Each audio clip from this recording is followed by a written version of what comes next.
Yeah, baby. Woohoo! Happy Friday, man. Another fantastic weekend. Is it ever going to rain again down here? Weather's been, for you people down here, it said it just gets from hot to cold. First of all, it never gets cold around here. It never gets below freezing, maybe a couple times during the year. The weather we've had here like for the last 3.5 weeks has been, we don't have fall here in the South. This is fall, man. 60s and 70s all day, 40s and 50s at night. Get over yourself. It's fantastic. Hope you have a great weekend. Download the TKR app. Get after it. Wayne Schneider, good morning to you. And we'll be ready to rock and roll all weekend long. We got some great shows. I've been recording and producing shows all week long. Fresh new shows up on the Tony Kurre Radio Podcast. Pull up Tony Kurre Radio Podcast. Just Google it. You'll see our audio boom. Listen to all of our shows. For anything with music in it, including When in Rome, did a great show with Stuart Rome at the Woodhouse Day Spa yesterday. It was a fantastic show with a good friend Danny O from New Orleans. We did a show there. Austin Hanks, Blues Almighty. Damon Johnson, who had a show last night with Brother Kane. He's got a show. And then, of course, all of our other shows, Want to Bet, Need to Know, Dark Side of the Pooch. I can go on and on and on. We got 13 different shows. Check it out on the Tony Kurre Radio Podcast. It's fantastic. Happy birthday today to Simon Cowell, who turns 63, John Mellencamp, who turns 71. And I didn't realize this, but Simon Cowell is the one judge who didn't want Taylor Hicks to be on American Idol in the finals, and Taylor Hicks has a 46th birthday.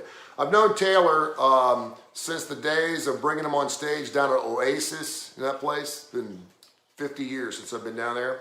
And so I knew Taylor when he came up and was doing stuff with us over at Jocks and at Rock 99.5. And Brian Less, who obviously was his guitar player, or actually his piano player, but he played bass on the keyboards. He introduced me to Taylor and he's like, man, this guy can really sing. This was the Soul Patrol days. And the first time I heard Taylor come in the studio and start singing and playing his harp, I was like, dude, you have got to take it to another level. You got to go to Las Vegas or something and get on American Idol. And he did, and he won the stinking thing. And the guy's great. He turns 46 today. Good friend of mine. I love you, Taylor. I know you're watching this morning, and I wish you a happy birthday this morning in your text. Look at your text. Get your ass out of bed. Staying super busy. I just saw him a couple months ago, but great guy. Happy birthday to Taylor Hicks. We got a couple of interesting stories here. Actually, one story I think is really interesting. How often do you swear?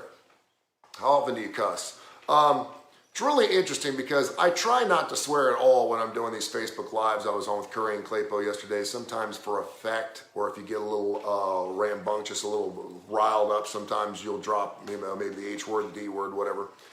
And certainly when I started having kids 16, 17 years ago, that changes things because you don't want your kids to hear those words. But it is good for effect. I always think about comedians. There are some comedians that drop F-bombs left and right the entire night, and you know what you're going to get, and that's fine. It's funny. Bill Cosby had a whole thing, and now we know about Bill Cosby, right? Bill Cosby had a whole thing where he attacked Eddie Murphy for, like, why do you have to cuss so much during your stand-up routines? It made his routines even funnier. Bill didn't need to do that because he told stories. Some comedians don't like to cuss, some comedians do. But comedians that don't normally cuss, and then they drop a bomb in there, sometimes you're like, whoa. And sometimes it puts the joke over the top. So I get the use of profanity. We certainly are using more profanity. Trina Nadler, good morning to you. Al Cooper, we're using now more profanity than I think we've ever used in history. And what's really kind of scary is whenever I want to use an F-bomb for effect on social media, I'll do F, asterisk, asterisk, asterisk. I don't ever use the word F-bomb on any of my social media. I don't think I've ever even seen the S word. I think I do S and then asterisk, asterisk, asterisk, T or whatever. But if you go onto some like mainstream sites and they're certainly quoting somebody, they have no problem dropping F-bombs in the S thing. And by the way, I think GD is like the worst profanity that you can use anywhere. When someone swears or uses the GD thing, that is like the worst. That's 10 times worse than the F-bomb. That's just me. And there's songs with GD in it. You'll hear GD on television, on network television, but they won't do S or F. And I'm kind of like, and I think GD's a lot worse than anything else. Wayne Schneider. Wayne Schneider. I didn't get into this because I couldn't say happy birthday, but you're right. Vladimir Putin has a birthday today as well. I'm not going to wish him a happy birthday because it's Vladimir Putin. He turned 70. What do you think someone like Vlad's doing on his birthday? And what do you think he does? People are like, we all think that Russians and Ukrainians are different than we are, and they're all just people. They put their pants on the same way. They listen to the same music we do. They like the same food. differently culturally, obviously, but we think like all Russians are like evil and they're just horrible people. There are so many people in Russia right now that hate this war that want to get the hell out. But I do think that Vladimir Putin probably celebrates his birthday a little differently than most of us do, probably. So to get back to the cussing thing, so there was this great survey that came out. And by the way, Birmingham was not on the list, which is great. It's a tutoring platform called Preply.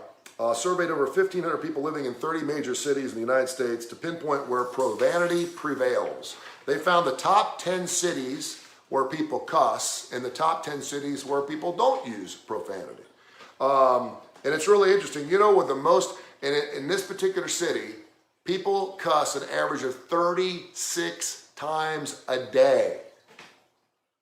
If I had to count how many times I cuss, I'd probably go days where I don't cuss at all, depending on whether it's a work-related thing or I'm in an argument with somebody or I've just hit my thumb with a hammer. I may have cussed a little bit more. I do find that when I get in an audience or a crowd of guys that are using a profanity, that I'll use profanity more to kind of, I don't know, it's a subconscious way of fitting in. Obviously, I'm not dropping F-bombs when I'm going to confession or seeing my favorite priest. But Columbus, Ohio, maybe it's because the Ohio State Buckeyes. Columbus, Ohio cusses 36 times a day, followed by Las Vegas, which makes a lot of sense because if you've ever sat at a table in Las Vegas, you're cussing. You know what they always say, the difference between saying an Our Father in Vegas and Our Father in church is when you say an Our Father in Las Vegas, you actually mean it. There has been some cussing going on in Las Vegas. And I think a lot of times it's just because people are on vacation, they're cutting loose, and they just feel comfortable dropping F-bombs or whatever, and they do it in Las Vegas.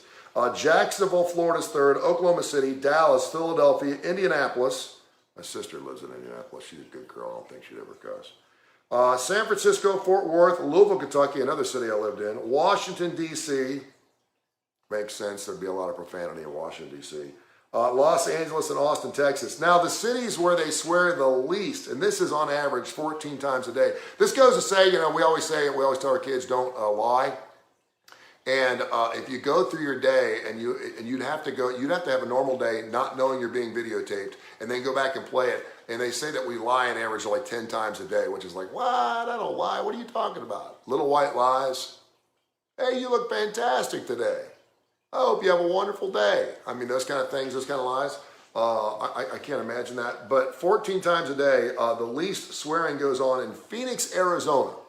I think I could just dog cuss the weather out there when it's 115 degrees, but it's a dry heat. Portland, Boston, Milwaukee. See, I think about Boston, Milwaukee, the Northeast. I think New Yorkers are probably swearing a whole lot, but they're on this list. San Jose, New York City is fifth for least amount of profanity used. New York City, fifth least amount of profanity used. El Paso, Chicago, Detroit, Seattle, Houston, Memphis, San Diego, Charlotte, San Antonio, Nashville, Tennessee. They're too busy singing up there to cuss. And then Denver, Colorado. I think it's really interesting. And of course, they went through a list of different times we actually cuss. We actually, when we're in arguments, when we hurt ourselves, we cuss. And then, of course, there are times when we cuss when we're actually super happy. You ever been around that guy? Where the guy's like, he's like super happy, like he just hit a jackpot and he just can't stop dropping F-bombs. It happens. Anyway, I hope you can get through your day without saying dirty words. And the other thing is, I think is really interesting, is do you cuss more when you're alone or do you cuss when you're around other people? Because I find myself cussing probably more when I'm alone, which I think is a good thing because no one's hearing it. Yeah. And I used to get after it, man. I mean, back in my day, I'd be on stage, and I remember one time I was at the Senior Frog, and I was up there, and I was just, you know, I was trying to fit in, and I was dropping some language that I probably shouldn't have done. This is 30 years ago, and my program director was there, and he came up and said, "Dude, what's up with the language, man? You don't need to talk like that." And it's true. It's true. I try to save my profanity now, either for effect. Or quite frankly, when I just got nothing better to say. Kind of like attacking somebody. When you start making things personal, you're done. You don't have anything else to say about somebody. You're losing the argument. You're losing the debate. And so you're like, you just start things, like verbal diarrhea just starts coming out. Yeah. I'm going to do a better job at not doing that. And I find it very interesting because sometimes you'll get around some people and you'll be very passionate about something, and you'll say something that may be just a little off color, and they'll kind of look at you and they'll kind of like, oh, they go like, you got to read the room, right? Read the room. How do you do that? Dr. Josh talked about that yesterday. If you walk in, you read the room, you're going to be successful anytime you go. Read the room, find out what everyone's about, get to know everyone first, and then do your thing. All right, Al Cooper is getting after this morning. He is already ready to go at Coosa Valley Auto Sale. I've been talking about them for a couple months. By the way, Al, every time I mention you, all my other clients are like, why aren't you mentioning us? So I mentioned Chris Dorsey's State Farm team, top 10 guy, Southern Precision Staffing, Kai Gregory, very good friend of mine. Your word and your handshake still means something. They, of course, sponsor our wonderful Livewire Wednesday. Dr. Rab Stewart from the Rossbridge Animal Hospital, Dark Side of Pooch does great. Michael Coleman, who's a very good friend of mine, is the CEO of the Montgomery Food Bank, formerly the Jimmy Hill Mission. Stuart Rome, who's just been an angel for me, fantastic guy. I did a show with him yesterday in Dano. It's called When in Rome with Stuart Rome. It'll be up this afternoon at 5 o'clock. It runs Monday through Friday. Budweiser, our good friends at Budweiser have been fantastic. I've been with them for 30 years. They do wonderful work. And Kip Kiefer from the Birmingham Racecourse Casino does not one but two. He's the only guy that does 2 shows on Tony Kurre Radio on the TKR app, so I want to thank him. And I'm trying to think if I forgot. John Gray from Driscoll Gray does a wonderful job. See, now I have to talk about everybody because I talk about Coosa Valley Auto Sale. Listen, I don't mind talking about everybody because everybody on my radio station kicks some serious booty. They do wonderful, and they have wonderful businesses, and I'm very, very happy and honored to be in partnership with all of them. They do fantastic work. And certainly Workplay. Tommy Williams had a birthday recently, about 4 or 5 days ago. Happy birthday to Tommy. By the way, before I forget, we have a Halloween party coming up on October 29th. Is it a Friday? I think it's Friday. What's today? 7th? Saturday? Anyway, look on your calendar. October 29th, go to workplay.com, workplay.com. My good friend David Merlin, who is a paranormal illusionist, he's been with Simon Cowell. He's done the AGT thing. He's done Penn and Teller. He's been with David Copperfield. The guy is unbelievable. Done cruise ship things his entire life. Really, really funny and really, really good paranormal illusionist. He's going to be doing a special Halloween show on October 29th at Workplay. It's going to be unlike any Halloween party you've ever been to. Ticket prices are super cheap. Go to Workplay, workplay.com, and check him out. And again, thanks to all of our great sponsors who have been with me through thick and thin. We're building something here super, super cool from the ground up. We've got thousands and thousands and thousands of people who not only download the TKR app to get great classic rock and roll all weekend long, but also to listen to all of our wonderful podcasts, and I greatly appreciate it. I couldn't do it without you. Without you, I'm nothing. I don't have a business. I don't have sponsors. I don't have clients, and you guys are great. And I thank you so much for watching us here on Facebook Live. Just stepping in for a few minutes every morning to let you know what's going on. But I love you. Have a blessed day, and thank you so much for watching. Take care of yourself. Enjoy the beautiful weekend. Roll Tide, War Eagle, and go Blazers. The Blazers are back for homecoming tomorrow. First home game, it feels like, in about 6 years.